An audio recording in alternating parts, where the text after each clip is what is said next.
Assalamu alaikum wa rahmatullahi wa barakatuh, and welcome on Youth Matters with me, your host Sakina Habib. Now, today's topic is a very, very interesting and a very special one, and you'll come to know why. Now, relationships haven't always been an easy subject to ace in, and any sort of relationship requires certain key steps to make it stand out. Now, if we are to talk about secrets to being an ideal couple in today's time and era, the expectation bar goes far too high. And if you want to make a marriage work, you really do need to put in a lot of key ingredients to cook a lovely relationship. Every relationship has its bumpy ride at a point in time, and that's where things become a little fragile. For example, spouses sometimes wonder, was I in the right state of my mind when I married this person? Sounds familiar, right? So, how do you manage that? What adaptation stages do couples need to transition into and bloom into an ideal couple is the talk for today. So, as you will see, the topic actually says secrets to being an ideal couple. Well, there are no more secrets today because we'll be leaking those out. And I'll be joined by Fahima Muhammad, who is a qualified life coach and a certified NLP practitioner, certified in mindfulness, existential, positive psychology, who mainly focuses on relationship and couples coaching, and is currently studying a master's degree in psychology and neuroscience of mental health at King's College London. So, without much further ado, I would like to welcome Sister Fahima on board. Assalamu alaikum. Wa rahmatullahi wa barakatuh. Alaikum assalam. Thank you so much for having me, Sakina. Lovely to see you. It's an absolute pleasure and an honor, really, Fahima, to have you on my program.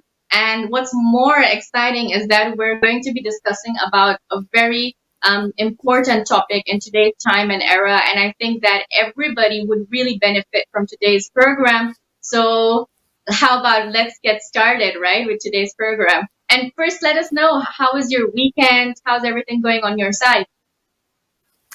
Alhamdulillah, it's been very well. It's always busy as I do more than one thing, appearing on different channels as well as coaching couples on various issues, and relationships seems to be the top one. So yeah, it's always busy. And obviously with my continuous studies, it's just non-stop learning, to be honest. Yes, indeed. In fact, before we move on, I would just like to mention that I saw Sister Fahima's Instagram post yesterday, and she was on this the Talk TV, where she was discussing about how marriages are taking place even between different religions, and the interfaith marriages. And I think I really found that so interesting. And for a Muslim woman, a hijabi woman, being on that panel with a rabbi, a female, and also a Christian female, I saw that some there were some reactions that came from the audience, that how do we have a Muslim hijabi woman on the female panel? But mashallah, you were so brave and courageous to be on that program. So hats off to you for that. Mashallah, that was amazing. Thank you. Thank you so much. Yeah, no, I work really hard in order to make sure that I do represent not just in the community, but outside as well. Yes, that's what we need in today's time and era. We really need to create that diversity. It's really, really important. So, as the topic goes, Fahima, let's begin with the ideal question, and that is that what secrets, should an individual unlock in order to become this ideal couple that we are, exploring into today? I think that's a very interesting question. But going back to what you first introduced, talking about this era, I think we need to go step back a little bit and understand the evolution of relationships. And I think we need to lay the foundation, then hopefully we can understand as to why we've arrived to today's day and age with the issues and challenges that we do have. And I do study human mind and behavior, and I do go into the history of things as well, with a lot of research and looking into relationships. There is so much change over the last, I would say, 100 years. So if we're looking from as early as 1900s, it was more like relationships was more private and unemotional affair. And I'm talking mainly around, this is just generally, generalization with regards to the West. And a lot of us do live in the West, and we are influenced from the West, even if we're not living in the West. Right. So these are just research studies. And basically, it was more about, marrying for finance and social status. And it was a very private affair with no dating. And a lot of people would, approach your family members, and, it would just be discussed between the parents, and that would be it. Then it went into where couples were actually going out in public. And then they had chaperones, and the couples went out alone, and then the male would probably pay for them. And then we discussed the difference between courtship versus dating, which is more of a freedom in dating than courtship, because there was less restriction and it was more personal to the individual choice. And then as culture shifted, when men and women were able to study and learn and enter the sort of like education stage as well as the workforce, and that sort of helped a lot of the integration between the genders when they were not always in the house, and it wasn't a separation where the women were at home, where they were studying, they were educating themselves. And obviously with that became, open sort of, mixing, free mixing and relationships.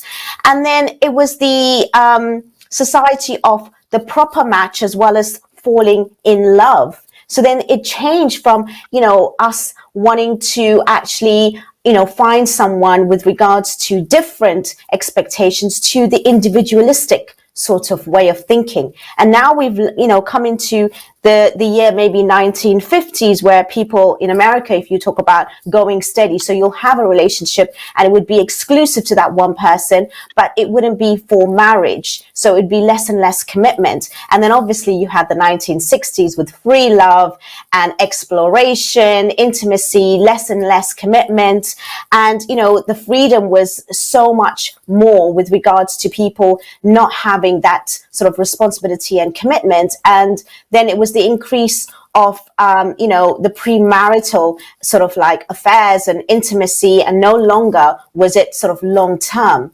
And then 80s was the internet, 90s online dating, and then we come today with like the dating apps. So I've kind of given you a timeline just to make you understand that even though we talk about our generation and how difficult it is, we have to also understand how the times have changed. But also, as I'm speaking out loud, I can hear myself in the back of my mind thinking that a lot of, the Western ways have evolved, but our Islamic ways still remain with certain rules and guidelines. So there is a sort of a mix and a culture sort of clash. And I think a lot of youngsters are not actually getting the support in order to sort of, be in this world with the sort of like pressures of the Western sort of values in society, and also coinciding our Islamic values. Fantastic. You know what? I really loved how you quickly summarized the entire timeline of how relationships have really evolved over time. And without a doubt, I can say that, today, majority of the relationships are being, created based on these online apps, social media. I mean, people usually get to know each other through these apps, and very fairly, one would say that I mean, culture right now, of course, is present, but in a way, technology is sort of taking over it as well. So I think all of that really makes sense. Now, speaking of relationships, I believe that relationships, have fallen into a wider category in terms of context and understanding. So can you take us through these relationships, and, what needs do these relationships mainly stand upon? Well, I do have a weekly show just dedicated to relationships, and I'm quite privileged that beyond my studies, I listen to other professionals speak. And even though I have so many different topics that I tackle around this issue, the one thing that's really common and it keeps coming up is about the self-awareness and about understanding your past trauma.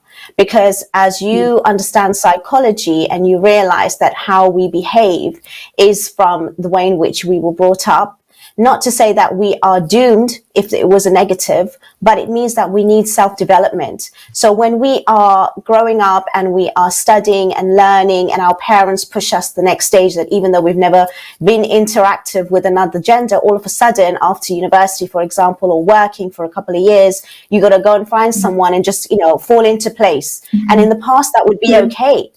And we complain that, it's the internet, and we complain about today. And I think there's pros and cons to both, because I think that, it gives us a wider reach of finding people, because I know of very successful stories, even though I deal with a lot of, unsuccessful ones, to overcome their challenges. I see both sides. And I do think that it really comes down to the individual, to them understanding and being aware of, who they are. Because just recently, coaching a couple that's just been engaged, and they've had issues already before marriage, very highly professional. And, both are, working, studying high levels. Most of my clients are through word of mouth, and they are very much, entrepreneurs or doctors or lawyers or anything like that. And there was issues, and one of the issues were, obviously everything remains private and confidential. I'm just talking about it as a case study, and unfortunately it's more than one case with the same story. So it's, whoever's watching, if you're my client, I'm not talking about you specifically. It's really a lot of people with the same story, unfortunately. So one of the case studies, I would say it, and comes up a lot, is the fact that there's an extra expectation of the partner fulfilling a need. And that need, you think it's missing within yourself, that they need to give you, when in fact you can give it to yourself.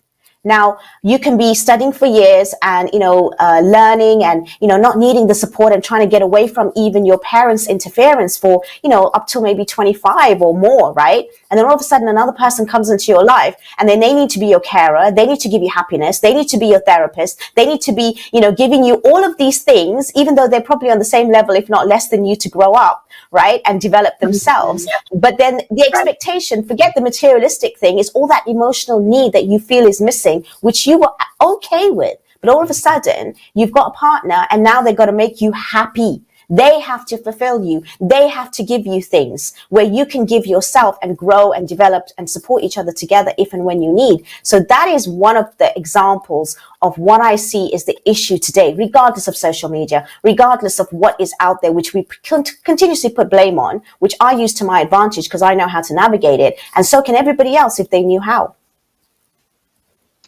You know what? You are so right at this point because I can totally agree with you. The expectation list, the bar, as I mentioned, even in the beginning, has gone far too high. And that's where, issues come up. For example, when we generally talk about getting into a relationship, we sort of, have this expectation wish list, right? That seems to be endless. For example, even before approaching someone, you already have this image about this person. Okay, he should be good looking. He should be he should have a lot of money. And all these things. He should have a very good education background and blah blah blah. So we've already mentally prepped our minds, right? And then when one doesn't meet those needs and those expectations, and that's where the disappointment circle pops into the picture, and then everything goes haywire. So do you think that one should really stick to such expectations? I think we do need to have some core values and beliefs. I have written and I have coached and I've had programs and workshops for premarital courses, which understands, the self, the human psychology, and, basically even just the most basic, need of a human, right? Even if you talk about business, we know, I'm sure we all have heard of Maslow's hierarchy of needs and what a human need is. And, these are the basic things. And as humans evolve, yes, they do differ. But at the same time, as we know, we are lucky coming from our faith and background that it does and it should keep us grounded and having a foundation so that even if we are bombarded by all these challenges and everything that's coming to us, we need to obviously go back to what is really important and what is really, the need for us as humans, because we're seeking it in another human being when actually our meaning and purpose in this world is to get closer to Allah subhanahu wa ta'ala. And then when that satisfaction and fulfillment is complete, when you have that faith, belief, tawakkul, and you're living it every day, and you have to do certain practices beyond just the norm and the obligation for you to be able to maintain and sustain that, then you can be fulfilled. Then you can actually, overcome even the hardships. It won't go away, but you'll know how to deal with it. That's how I look at life. And I think that's what we are lacking. And again, I also think, as you were speaking, I think we have been conditioned from a young age when we're watching Disney movies, Hollywood, and also Bollywood. And unfortunately, we're looking at that, and we've been, these subliminal messages has been in our mind from such a young age that we look at this person, especially as women, they're going to come in and they're going to give us everything and we are whatever. And then obviously now as women as well, our roles have changed where we are in the workforce, we are leaders, we are very much, powerful, independent, empowered women. And we need to obviously know the line between that feminist sort of talk as well and knowing your place. I don't think about equality because I think equality is not enough for us, because in Islam, we are given higher and more. So it's about being just and fair for that particular status, role, or decision. So that means if it's equal, I'm selling myself short, if anything, in our faith, right? If you think about it in that way. So we need to understand our, way of living and why we are here. That's why existentialism is so important, to know your meaning and purpose in life. And whatever you do, even if you know that, marriage is half your deen. Why is it half your deen? Why do you want to get married? Yes, it's a human need to get connection. Why? And each individual will have a certain understanding for themselves. And then from there, you work alongside that. And then you'll be able to understand yourself and who will match you. I would just like to add a point over here, as you mentioned about our roles have exchanged, right? So if we see today, right, in most cases, right now, girls and women in general are really, trying to reach that potential, and they want to really like succeed in life so much. For example, there are some youngsters who don't want to get married at a very early age or a stage because they want to first, get well educated. They want to, get settled, and it's like, till I get my master's done, till I get my PhD done, and all of that, and then, when there's this difficulty in finding your right spouse, you're not like matching with that person, obviously, and then when you have to forcefully like get married, and now there are more issues that come up because the guy is not matching to your level, because you're more qualified and all of so I just wanted to put this point out there, like that is one of the reasons why Islam encourages that, it's better to get married also as early as possible, right? Yes. So, because, obviously the Ahlul Bayt, alayhimus salam, and, all of them, they know what really happens, and there's no shame, of course, if sometimes, a woman is getting married even at a later stage or age, because obviously that's not something which is in her hands as well. But then at the end of the day, now what we have to focus on is how one can compromise. It's 100% sure that your spouse might not be at your level, or might be at a level which is lower than yours. It's possible. It's there are a lot of probabilities out there. But then how do you encounter such situations, right? So what happens when such expectations, for example, don't fall in the wish list, Sister Fahima? What are your views on this? I think it's very simple. You just don't get married, and you start sitting, for a longer period of time, unmarried. And now we are seeing that, where there's women I know of personally that are even reaching the age of 35 and they're not married. First time, even second time, nothing. So at the end of the day, it is what it is. So I do agree with you. We do need to sort of look for marriage as soon as you feel that you are of age. But at the same time, I think if women, majority of them, if they say they don't want to get married, I honestly don't believe that. I think it's because they haven't actually got the support to look, or they haven't found the right one. And so they focus elsewhere, because ideally, as any human being, you want that connection. And if you get the attention, or you go out there looking, and if you find it, you're not going to pull it away. or maybe they're just scared looking at stories. But even if someone comes and gives them that time and say, look, I'm really interested for marriage and I want to be with you, you're going to say no? No, most of the time they're not. But we also finding there's a lot of men, majority of this day and age, which because, the accessibility on the internet to find people, so it's easy to kind of like, not have that commitment. Like I said, as I was going through the timeline, unfortunately, there are a lot of people that do want to mess around and they think, oh, no, I'll find something better. Maybe even if they don't want to mess around, they keep looking for something better and better. Maybe women might want more stability and status because they know they need someone to look after them if they're going to have kids. So there's nothing wrong in that either. And even if they've got the status, they know they're not maybe be able to fulfill it for a long period of time. So they need the man to do that too, right? So they need to step up on that. But if the man is not there, also able to show, maybe I don't have the house, maybe I don't have the car, but I'm working towards it and we're going to do that and come in there serious, they're not doing that either. And I really do feel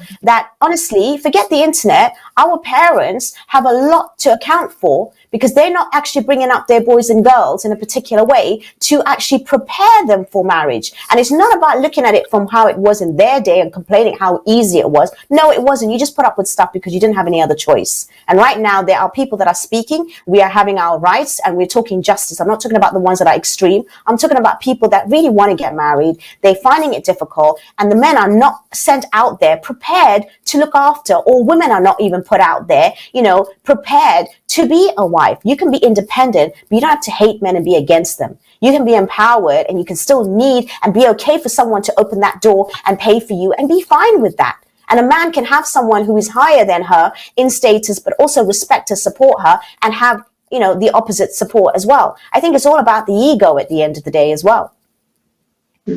I think definitely it is the ego. Definitely. There's a lot of ego that's happening. It's this trend, it's because, we're comparing our life to people on the internet. Oh, look at her, she's got more education, she's got this, she's got that, and I don't have that. So, she's dating this guy, she's dating that, all of these things really have put negative thoughts in your mind, right? And I really liked how you touched the point about how Bollywood, Hollywood, Disney movies and stuff like sort of condition our minds from the very beginning. So when we see that prince coming on this horse and stuff like that, right? You have those thoughts that, okay, when I'm gonna grow up, I want this kind of guy and he should look like this and blah blah blah, which is not real life. Real life is far far far different, and life is not always a bed full of roses. Everybody needs to, we need to sort of prep our girls and the boys as well from a very young age that, how do we need to sort of bond together, right? So it doesn't mean that, a girl always has to be, for example, in the kitchen. So she should be raised in that manner, or that a boy always has to just, earn money. And that's how, he should be, treated in the house, that when he comes, everything should be ready. I think, we need to work on the exchange of roles over here. Like both of them should manage both ways, right? And then because I've heard some really funny stories. It's like for example, a woman is there's a couple and both of them are doctors, right? They get married and stuff. I'm just giving a live example that I heard from someone, and the girl says that I want to divorce my husband because he doesn't know how to cook, and can you believe, for very petty reasons they want to get divorced? I mean, this is something which is very, ridiculous, because in today's time and era, I think we need to work both hand in hand. You can't expect that, okay, if I don't know something, my husband should be doing that, or if the husband doesn't know something, the wife should be taking over it. It's like, we need to work as a team. That's very, very important. And Sister Fahima, I think a lot of relationship cases, today show that the reason of marriages falling apart is because, the spouses at a point in their relationship realize that, they probably made an incorrect decision in getting married to their respective spouses.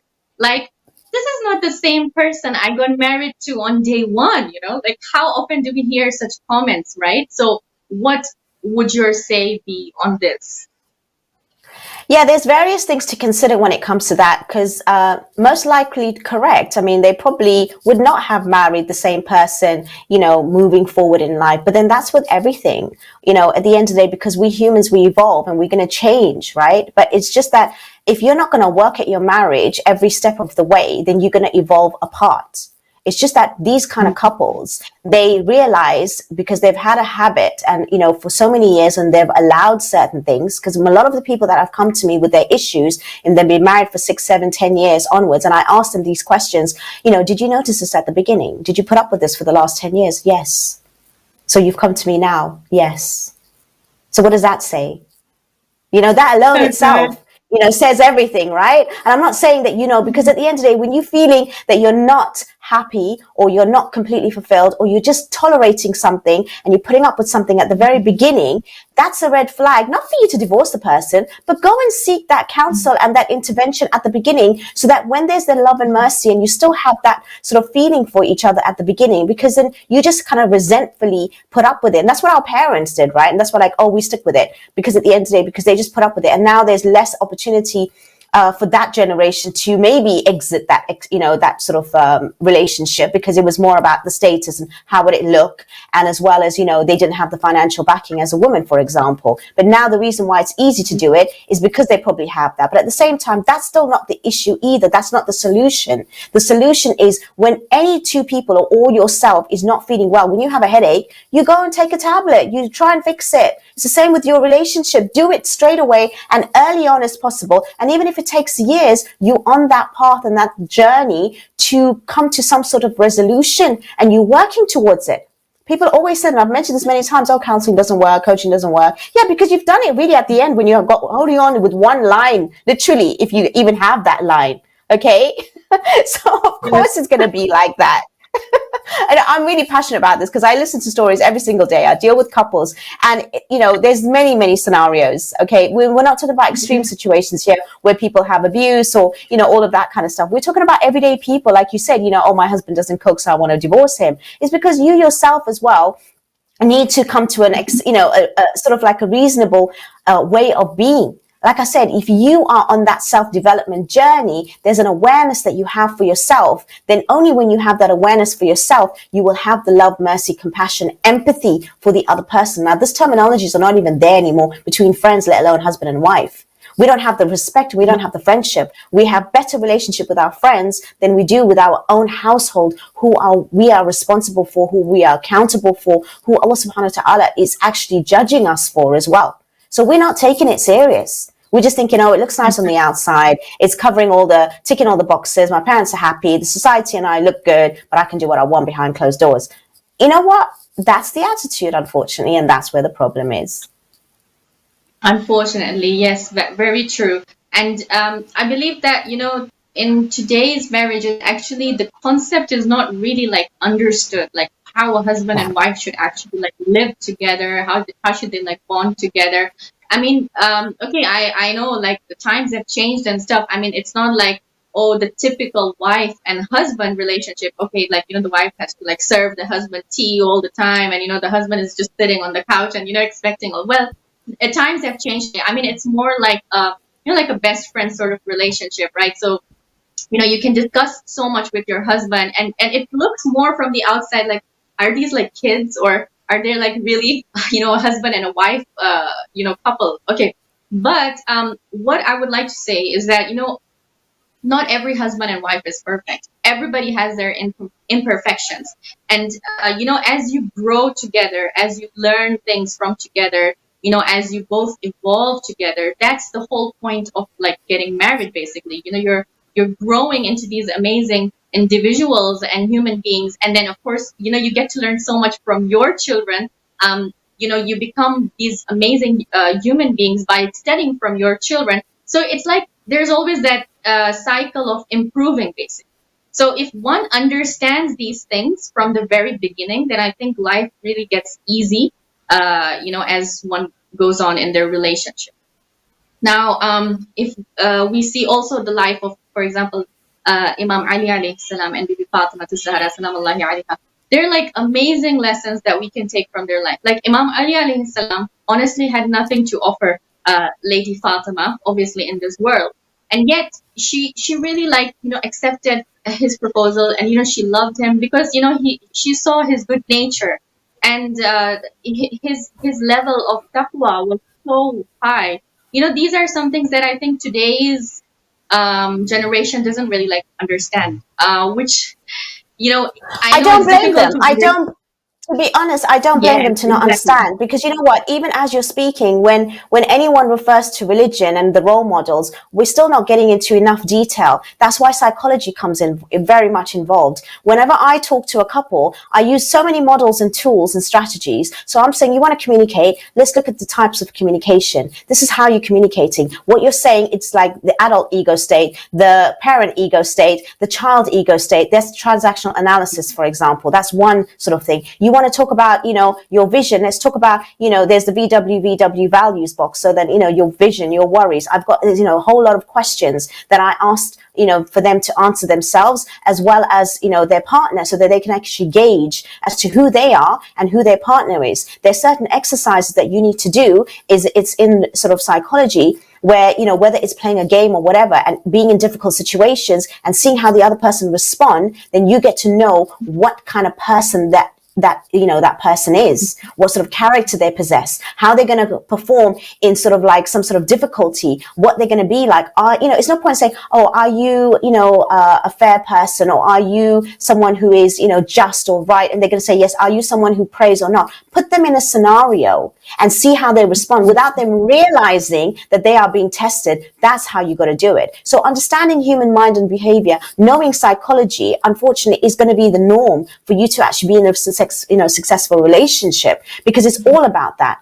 To read each other, know the cues, know the triggers for yourself, and also be emotionally intelligent for the other person. That's what it is. So I think what you're saying, and then you can say, okay, well, I need to understand my faith, but then my faith doesn't give those things. And if it does, then you got to go into depth with regards to it. When you're saying taqwa, when you're saying, what does that mean? How does that show up for me? What is the example that I can put forward to show and give that?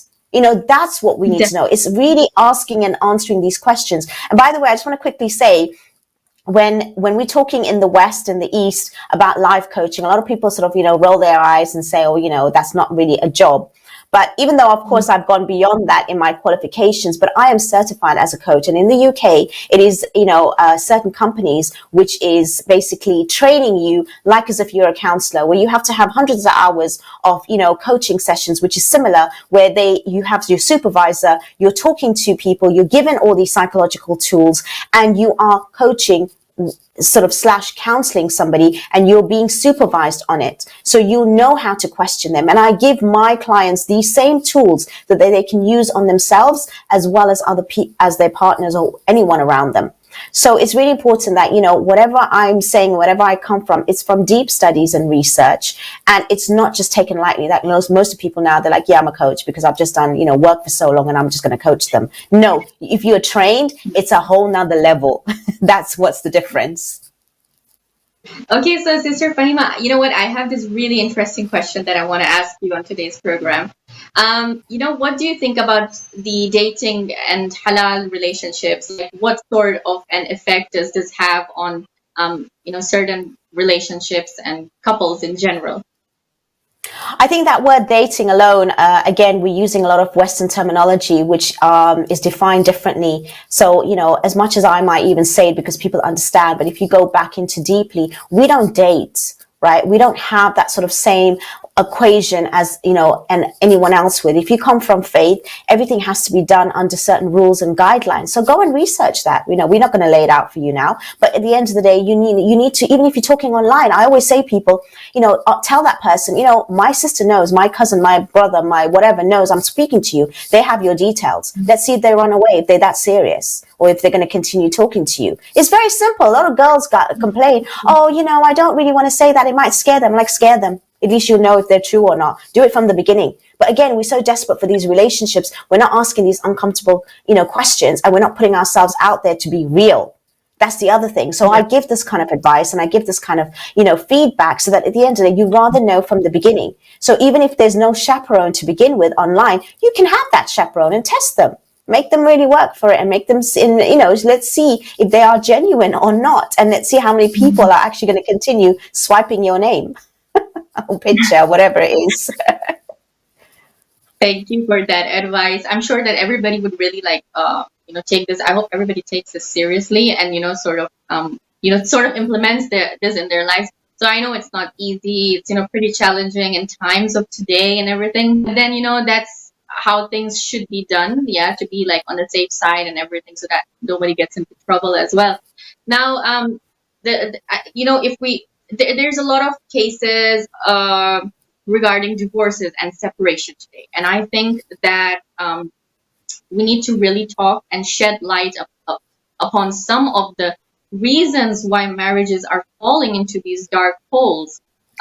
Sister Faima, go ahead and tell us why. I mean, there's a huge list. Of course, we have the extreme where the years of abuse, emotional or physical, and obviously they've come to a place where they're brave enough to speak about it. That you can't complain about, because it's years of conditioning. But also, if they see it at the very beginning, it's something that a lot of people also think that they should put up with. And when they put up with it for, there's no boundary. Okay, I put up with it for, firstly, it shouldn't be accepted in the first place. But if someone says, okay, I made a mistake, I shouted at you, I screamed at you, I hit you once. For me, one strike, you're out when it comes to certain things, right? But other people, they have a different tolerance. But then that tolerance is something that will kill you over time, emotionally, and, drain you and actually bring you so down. And that's what people are suffering for. The other thing, I think the reason why a lot of divorces are happening is, again, because, we're not fighting for each other. We're not working at it. We think the grass is greener. Simple. We think that, we can find other relationships, and then we settle for other relationships. And, the partners think that, oh, they're doing it so good with the other, why not me? And they're looking at themselves as, there's something wrong with them. No, they obviously got to pretend that everything's great because they want to make it work second time round. But even statistics show that after a first marriage, the second marriage is worse. Third is even more, that way. It's just that you get old enough and you just got to put up with it. When actually your first one, if you actually stood by that, there was nothing wrong with it, but you were just, obviously not grateful and content, then, it's going to obviously take you into a road where you think, oh yeah, I can do better. But the only time you're going to do better is if you actually improve yourself and respect that Allah subhanahu wa ta'ala has brought two people together for a reason. And there should be some real just sort of like reasonings as to why you do divorce. And I think people don't actually spend enough time to sort things out. They really do not take the time, to actually go to professionals and seek the knowledge and work on themselves and each other. Because honestly speaking, partners can even move on, but I always worry about the children, and not everyone has the skill to, make sure that trauma and that generation of, sort of hurt doesn't affect the next generation. And unfortunately it does. And you see that a lot. And, they're going into other relationships, but they're losing their children, or they're going into different sort of, relationships. And at the end of the day, they're still not satisfied. So I really, really think that people need to, really look deep as to, seeking some professional help.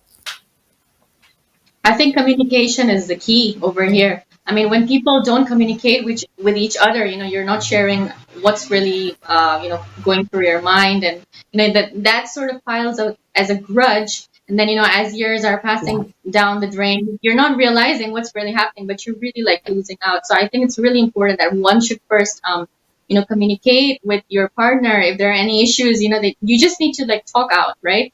It doesn't matter. At the end of the day, I mean, solutions are always found out, right? That's very important. Yes. Yeah, I agree with you. So we're coming to the end of our program, Sister Faima, and is there a final message that you would like to share with all the viewers on today's program? Well, the secret to being an ideal couple, that's the title. And the main answer to that is that there is no ideal unless you work towards building yourself and getting that closeness towards Allah subhanahu wa ta'ala.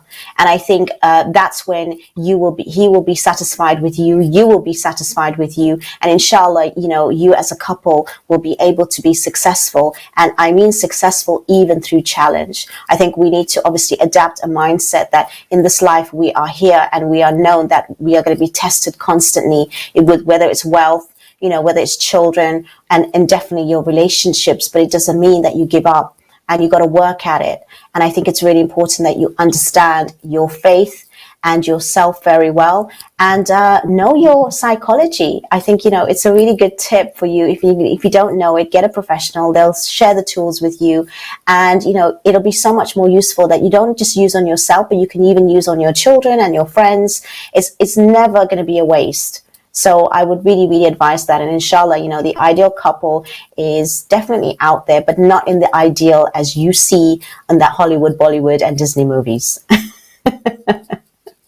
Thank you. No, it's actually true what you said, right? So, like, I know even when we watch these Disney movies, and right now, I mean, mashallah, Netflix is there, and we've got all these amazing, heroes and stuff, right? And it's like every day you're getting these crushes on them, right? Which is absolutely normal, by the way. It's just that sometimes I personally tell my husband, right, that this guy he's quite hot, he's quite good looking, and he just laughs off, right, and he says, okay. I mean, these are some things that as a friend, right? You need to be friends with your husband. You can Yes. share with him everything. That's what really builds your marriage. Sometimes it makes it more powerful. You can say, when you grow old, you can laugh at these jokes, right? That once upon a time, you said this and that. It becomes like a fond memory, and you're enjoying this together. So yeah, I really enjoyed. I think what you've said, I think what you said, sorry, before you go, I think the foundation definitely is what you said, is friendship and respect. And if you have those Yeah. two, inshallah, you will actually grow and you will actually maintain a successful marriage. Inshallah, inshallah. Thank you so much, Sister Fahima, for your precious time. I'm so humbled to have had you on today's No, program. it's my And pleasure. yes, and God bless you. You're helping so many couples out there. Hats off to you, mashallah. You require so much patience, so mashallah, you're doing an amazing job. Thank you so much once again. Okay, thank No, you, thank you for having viewers. me. Assalamu alaikum. Wa alaikum assalam wa rahmatullah. Thank you so much. Thank you so much, viewers, for joining on today's program. And I would humbly like to thank Sister Fahima for taking out her time from a very busy schedule. And, mashallah, she's so qualified in this field where she coaches couples in their relationships. And I thought that this was really important to talk on, right? So I hope that all of you benefited from today's program. And inshallah, see you soon. Take care. Jazakumullah khairan. This is your host, Sakina Habib, signing off. Wassalamu alaikum wa rahmatullahi wa barakatuh.